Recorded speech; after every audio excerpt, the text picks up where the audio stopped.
I admit it.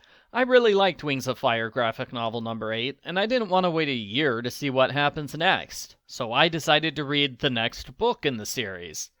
I have zero regrets. Also, I have new appreciation for the people who adapt the books into graphic novels because there is a ton of content to get through. There's no way I can summarize the whole thing in under 10 minutes without cutting out a lot of stuff. Arglefump Book Review, Arglefump Book Review. We start with a really sad prologue where Gil orders little kid Turtle to find a dragon named Snapper before another royal egg is destroyed. Turtle fails, and Gil is extremely harsh when blaming Turtle for the death of his sisters. That's how Turtle learned it's always best to hide and never be noticed. Like a turtle. Part 1. The gigantic evil dragon Darkstalker has just been brought back to life. Turtle is so terrified he instinctively grabs a stick and casts the strongest hiding spell he can think of. As long as he has the stick, Darkstalker won't be able to see, hear, or think about him. If only it was that easy to permanently block terrible people in real life. Turtle uses the words me and I when casting the spell, but in the final line, he changes it to the dragon holding this stick. I instantly picked up on this unintentional loophole. It means anyone can use the stick and experience the same effects. Could Turtle use that to save his friends? Maybe, but it'd be super awkward if he and his friends all had to hold the stick at the same time. Turtle goes to warn everyone at Jade Mountain Academy.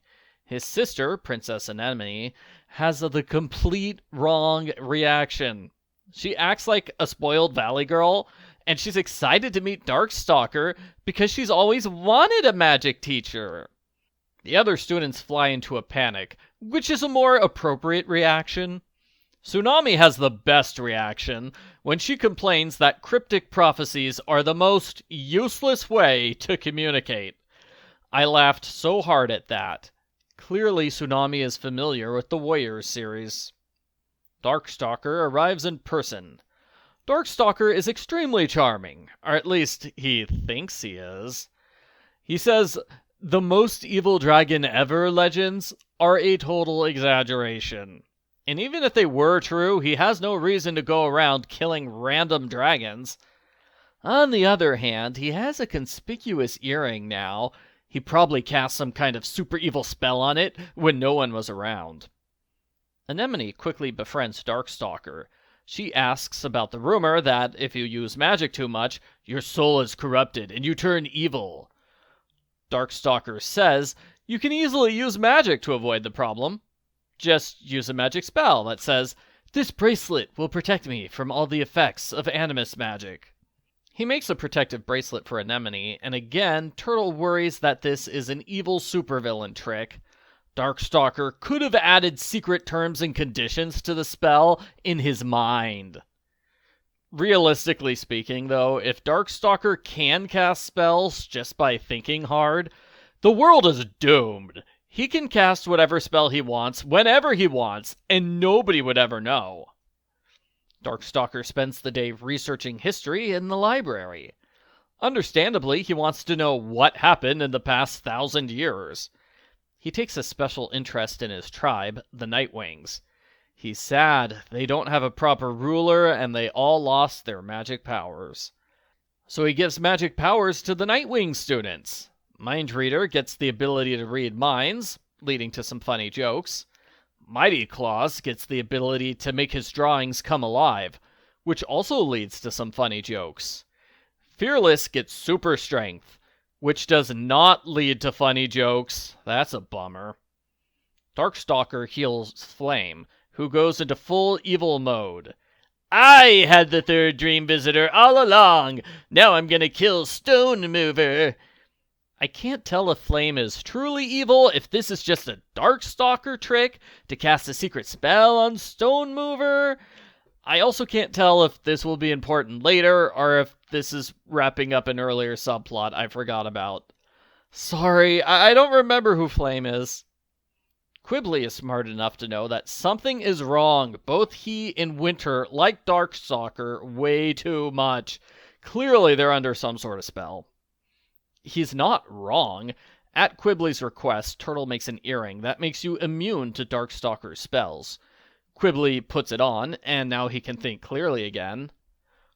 Darkstalker quickly appears and asks intrusive questions about magic. Clearly he knows somebody cast a magic spell just now.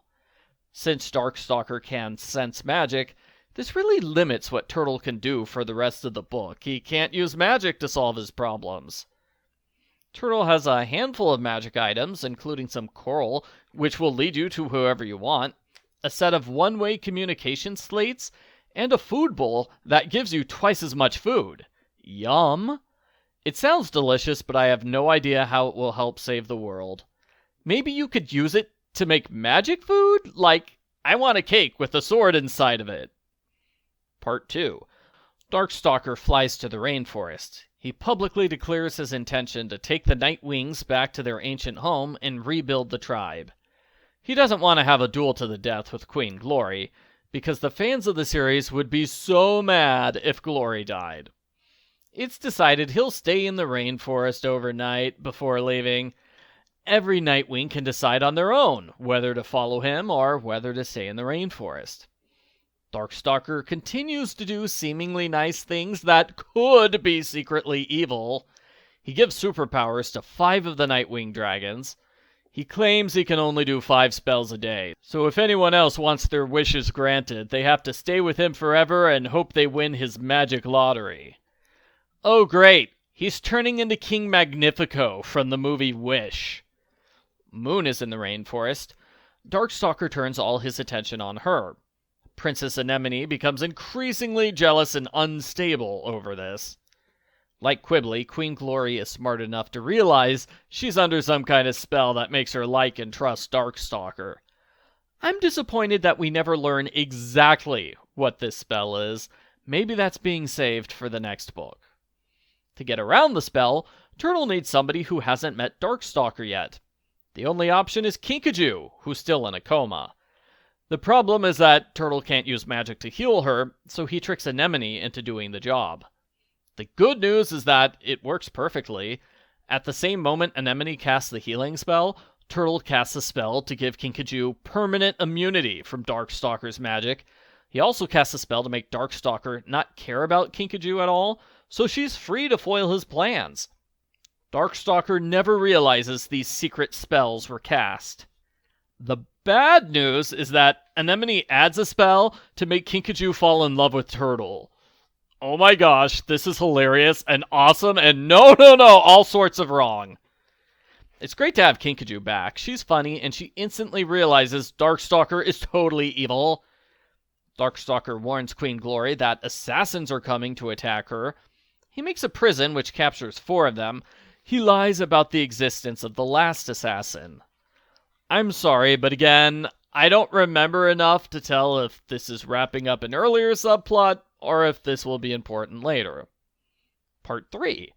Darkstalker takes a bunch of Nightwings to the Lost Nightwing Kingdom. I'm still not sure where it is. It sounds like it's not a secret location that's protected by magic or anything. It's just in some mountains and nobody saw it in the past 1,000 years. Okay. Darkstalker continues to ignore Anemone in favor of Moon. Anemone gets so mad, she casts a bunch of spells. She has a bucket and a mop attack Moon until the room is cleaned.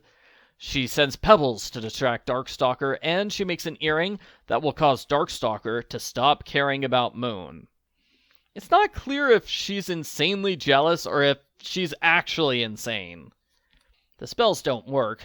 Darkstalker is furious with Anemone. He sends her back to the Sea Kingdom, and he heavily suggests that she should take the throne away from Queen Coral. Turtle chases after Anemone, and he thinks about the Talons of Power ceremony. It sounds like the Talons of Power is so well known, it's a wonder that nobody recognized it in reference to the prophecy. Talons of Power is a ceremony that every 2-year-old Sea-Wing must undergo. It's a simple test to see which children have magic powers. Turtle didn't want his powers to be discovered, so at his Talons of Power ceremony, he used his magic to give magic powers to Princess Anemone. This proved to be the perfect distraction. Turtle gets a sweet moment with his mother. He apologizes for not finding Snapper in the prologue. She explains it's not his fault. He couldn't have found Snapper. Snapper wasn't in the palace that day.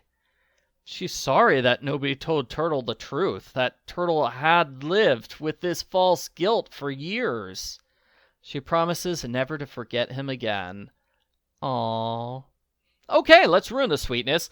Turtle confronts Anemone. She reveals maybe she's been evil and insane for the entire series.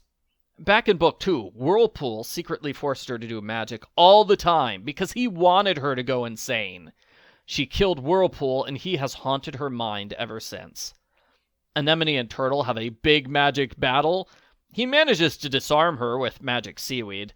They have a serious talk, and for once, Anemone seems normal, like she's willing to help save the world from Darkstalker. Too late, they remember that Darkstalker can sense magic.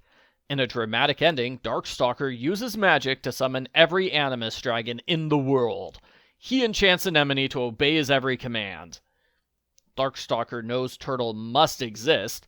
He forces Turtle into revealing himself by threatening to kill Kinkajou. Darkstalker removes Turtle's magic powers and puts him in a dungeon. The good news is that Turtle throws his magic stick to Anemone, so now her existence should be hidden from Darkstalker. She leaves to meet Quibbly because he's the main character of the next book. He's gotta help. In the epilogue, bad things happen all over the world and Queen Glacier dies of plague. The end. Post-book follow-up. I liked this book. Turtle manages to be an interesting main character, even if he really doesn't do much besides follow Darkstalker for a week and get worried all the time. I wish Turtle had been more proactive. He could have brought Anemone into his confidence much sooner, allowing him to cast a lot more spells. He also could have made an actual plan of what to do. The prologue does an excellent job of cementing Turtle's personality and making him sympathetic. At times, it feels like the author purposely set things up in a way so Turtle wouldn't affect the plot much. If Turtle was watching Darkstalker through a dream visitor for the entire book, things would be mostly the same. That seems to be the major complaint against the book. It's a lot of build-up and suspense for the next book in the series, the big finale to this arc. I thought Darkstalker was interesting, and I bought into the intrigue of whether or not he's evil. What is he secretly planning to do? The readers who didn't get invested in the Darkstalker intrigue don't like the book, and they think it's filler. There's only so many times you can wonder if Darkstalker is evil or not before you want to slap Turtle and say, yes, he's evil. Do something about it! Turtle likes to pretend he's a character in a book. He wonders what stock character he is. Is he the reluctant hero? The hapless sidekick? Perhaps the secondary character who has no reason for existing, beyond providing an opportunity to develop a main character? I generally dislike it when characters go full-on meta like this, but it's definitely not the worst example I've read of an author spending far too much time on TV tropes. Overall, I'll give the book a good score, but since so much of it is setting up for the last book of the arc, it feels unfair to judge this book by itself. If it turns out the last book is awful, and all this foreshadowing is a huge waste of time, then I will want to retroactively subtract 3 points from this score. I give Wings of Fire number 9, Talons of Power, an 8 out of 10.